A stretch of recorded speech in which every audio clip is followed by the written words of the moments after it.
Kami dari kelompok 3, di sini kami akan membahas materi geografi kelas 11. Adapun anggota kelompok kami yaitu Elda, Elvira, Grace, Juanda, dan Belman. Kami membahas mengenai antroposfer. Nah, di sini kami akan membahas tema yang mengenai dengan penurunan angka kematian akibat COVID-19 di masa pandemi.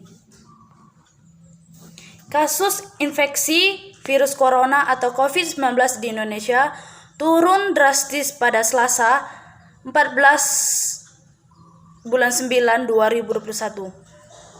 Kasus COVID-19 harian ini di RI sebanyak 4.120 orang, kasus kematian 250 orang, dan jumlah pasien sembuh mencapai 11.246 orang.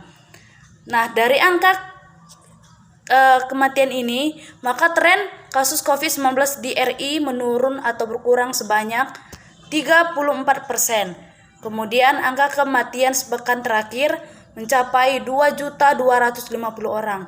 Sedangkan sepekan sebelumnya mencapai 4.333 orang. Maka angka kematian akibat COVID-19 menurun sebesar 14%. Menekan penularan di masyarakat dengan pembatasan sosial, meningkatkan tes dan telusur atau tracing, meningkatkan vaksinasi terutama kepada kelompok yang rentan, identifikasi atau pengendalian infeksi akibat COVID-19, varian Delta dan varian baru lainnya, menangani dengan seksama pasien COVID-19 yang sedang menjalani isolasi mandiri, pelayanan yang lebih baik dan lengkap di rumah sakit. Kasus pasien COVID-19 yang meninggal merupakan satu dari 4 data epidemiologi yang dilaporkan setiap hari. 3 dari data epidemiologi penting lainnya adalah jumlah kasus baru, jumlah tes, dan angka kepositifan. Faktor terjadinya penurunan angka kematian di Indonesia akibat COVID-19. Yang pertama, deteksi dini kasus COVID-19 yang dapat dilakukan masyarakat berdasarkan inisiatif ataupun pemerintah yang terus menggalakkan surveillance kasus termasuk upaya kontak tracing. Yang kedua, upaya manajemen klinis yang bisa dilakukan oleh penyedia layanan kesehatan rujukan COVID-19.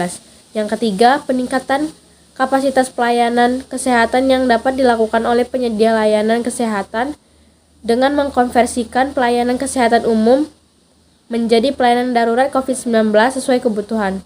Yang keempat atau yang terakhir, meningkatkan upaya pendayagunaan tenaga kesehatan yang kompeten dan terproteksi dengan baik. Dan yang kelima, ada peningkatan aksesibilitas terhadap alat kesehatan dan obat-obatan melalui pemerintah untuk menjamin bahwa setiap masyarakat mendapat akses obat yang terjangkau serta mendapat fasilitas pendukung sesuai tingkat penyakitnya, yaitu tanpa gejala, gejala sedang, ringan, dan kritis. 6. Upaya vaksinasi yang dapat dilakukan pemerintah menyusun susunan prioritas vaksinasi berdasarkan analisis resiko yang cermat dan presisi. Cara mengatasi penurunan angka kematian. Yang pertama, menyusul terjadinya lonjakan kasus COVID-19 di sejumlah daerah.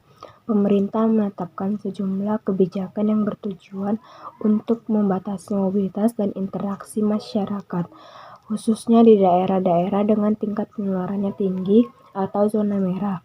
Hal ini dilakukan untuk mengurangi laju penyebaran virus COVID-19. Sejumlah langkah tegas yang diambil pemerintah guna membatasi mobilitas masyarakat agar dapat mengurangi laju penyebaran COVID-19. Salah satunya dengan kembali memperpanjang pemberlakuan pembatasan kegiatan masyarakat atau PPKM skala mikro. PPKM Mikro akan diperpanjang selama 2 minggu sebanyak 75-100% disesuaikan dengan kegiatan dan zona merah penularan COVID-19. 2. Pemerintah daerah juga akan meningkatkan kecepatan penyuntikan vaksin menjadi 700.000 per hari di bulan ini dan 1 juta per hari mulai bulan depan seiring dengan relaksasi batasan kriteria dan usia penerima vaksin di atas 18 tahun. Setelah memprioritaskan vaksinasi tahap 1 untuk tenaga kesehatan di bulan Januari hingga Februari, lalu tahap 2 untuk penerima lanjut usia dan pekerja publik di bulan Maret hingga Juni. Pemerintah akan membuka tahap 3 untuk seluruh masyarakat Indonesia yang berusia 18 tahun ke atas. Seiring dengan pembukaan tahap 3, cakupan dan kecepatan vaksinasi akan dapat ditingkatkan menjadi rata-rata 1 juta per hari. Pemerintah menargetkan vaksinasi untuk 181 juta penduduk untuk mencapai kekebalan kelompok. Saat ini lebih dari 23 juta penduduk atau 12,8% dari target sudah mendapatkan vaksinasi pertama. 3. Terakhir, Menkes tetap berpesan bahwa masyarakat harus terus disiplin mematuhi protokol 3M, yaitu memakai masker, menjaga jarak, dan mencuci tangan.